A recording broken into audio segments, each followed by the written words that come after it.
Natalie here with Denver Parks and Recreation. A lot of our classes at home are going to require some equipment that you may or may not have, and I wanted to show you some household equivalents that you can use to get the same workout and do the same moves. So our first one would be a plyo box. If you don't have a plyo box, which most of us don't, you can use a sturdy chair or a bench, and you just want to make sure it's on a flat surface. Let's say we're doing something like a tricep dip or a step up. You want to make sure it is not going to slip on any type of flooring, so it's really sturdy.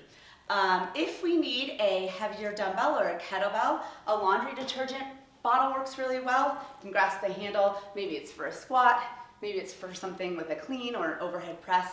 You have a handle here. If you need a little bit more weight, you can always grab a backpack as well and fill that with whatever you need, canned items or shoes, something a little heavier, wear it on your back or use it in place of the kettlebell or dumbbell.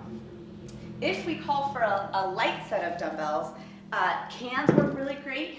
So any type of canned food item, peanut butter jars work well. If you need a little bit heavier, you can duct tape 2 cans together. I've seen clients do that and it works well for them. So just 2 cans, one for each hand, as we use for our light dumbbells.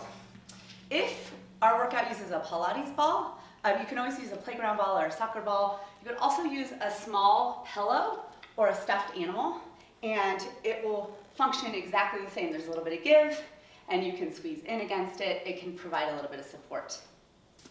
And lastly, if our workout calls for a glider disc, you can use a towel if you're going to be on a smooth surface like a wooden floor or linoleum. If you're going to be on carpet, a paper plate works really well, and it'll slide nice and easy across that surface.